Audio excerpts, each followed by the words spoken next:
तकरीबन कोई 2.5 घंटे से ज़्यादा की ये प्रेस कॉन्फ्रेंस थी, जिसमें तीनों जो मुसल्लह अफवाज के जो नुमाइंदगान थे वो मौजूद थे और जो सवालों के जवाब भी दिए, फिर उनका जो अपना पर्सपेक्टिव था वो भी उन्होंने दिया। एक मैसेज जो पूरी कौम को क्लियर अंदाज में दिया गया और एक मैसेज था वो इंडिया को दिया गया, वो DGSPR की जानब से। एक तो ये था कि जिस तरह उन्होंने कहा कि ये जो जंग लड़ी है मार्का हक के दौरान ऑपरेशन बयानुल मरसूस के तहत, ये पूरी कौम ने और पूरी फौज ने मिलकर जंग जो है वो लड़ी है और उसमें जो कामयाबी हमें मिली है। अब उन्होंने एक चीज मैसेज जो क्लियर दिया, उन्होंने कहा कि अब ये ऑपरेशन संदूर 1 करें, 2 करें, 3 करें, जितने भी ये नंबर्स दे लें इससे हमें कोई फर्क नहीं पड़ता। और फिर उन्होंने कहा कि अब हम जो होना था वो हो चुका, अब हम मुस्तकबिल की जो अगर ये जंग की मुसल्लत पाकिस्तान पे करने की कोशिश करेंगे, हम तो अब उसकी तैयारी कर रहे हैं। और वो खास तौर पर जो पाकिस्तान के जो मल्टी डोमेन एरियाज हैं जिसके तहत ये जंग लड़ी गई पहले भी, और उसके साथ साथ फिर इलेक्ट्रॉनिक वारफेयर, साइबर वार, उस तमाम वो चीजें जिसको हम पूरा किल चेन कहते हैं, तो वो भी आज उन्होंने इस हवाले से कुछ वीडियोस भी दिखाई जिस तरह हमने कामयाबियां हासिल की। दूसरा जो एक मैसेज जो इंडिया को दिया गया वो था कि वो ये अखंड भारत के ख्वाब देखना छोड़ दे। उन्होंने कहा ये उसकी ख्वाहिश कभी जो है वो पूरी नहीं होगी और ना ये उसका ये जो एजेंडा है वो कामयाब होगा। बाकी उन्होंने कहा कि आज इनके जो अफसरान थे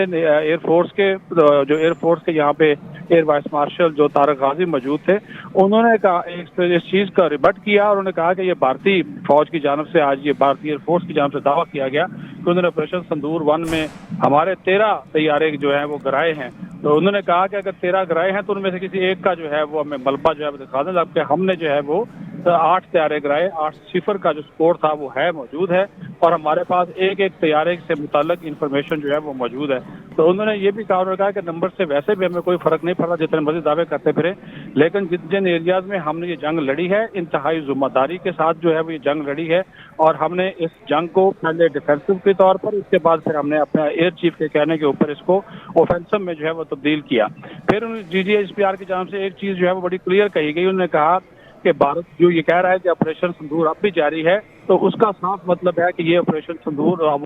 प्रॉक्सी के लिए लड़ रहा है, जिसमें फितरत खारज है, फितरत हिंदुस्तान शामिल है। तो उन्होंने और अफगान तालिबान रजीम भी इसमें शामिल हो गया है। तो उन्होंने कहा कोई बात नहीं कि जितने मर्जी ऑपरेशन जो है जिस मर्जी नाम से लड़ लें, हमें इससे कोई फर्क जो है वो नहीं पड़ता और हम इन प्रॉक्सी से कई सालों से लड़ते आए हैं, आइंदा भी जो है इनसे हम लड़ेंगे, लेकिन किसी तौर पर भी जो है इनको जो है इनका जो एजेंडा है उसको कामयाब जो है वो नहीं होने दिया जाएगा। तो लाउड एंड क्लियर जो मैसेजेस थे आज की इस प्रेस कॉन्फ्रेंस के जरिए जो है वो दिए गए हैं। जो पाक बहरिया के जो एयर एडमिरल थे सिफात अली, उनकी जानब से भी जो है वो एक चीज जो है गई और उन्होंने ये चीज कही कि पाक बहरिया जो है इस बिल्कुल तैयार है कि अगर ये सरगरीब का बात करते हैं या कराची के ऊपर कभी हमला करने की कोशिश करते, जितनी मर्जी उन्होंने कहा कि ये बातें कर लें, इसमें इनको किसी तौर पर भी जो है वो कामयाबी हासिल नहीं होगी। और जो हमने जो नेवी ने तैयारियां कर रखी वो अब हम मुस्तकबिल को जो देखकर वो तैयारियां जो है वो कर रहे हैं और हमारा जो ज्यादातर जो मतमा नजर है वो यही है कि जो जदीद तरीन टेक्नोलॉजी है उसको जो है वो इस्तेमाल में लाया जाए और उसी के तहत जो है हमारे जो मुख्तलिफ किस्म के जो ऑपरेशंस हैं। अच्छा ठीक है सिद्दीक साजिद, आप हमारे साथ ही रहिएगा। मौलाना ताहिर अशरफी साहब हमारे साथ मौजूद है। सर बहुत शुक्रिया आपके वक्त का।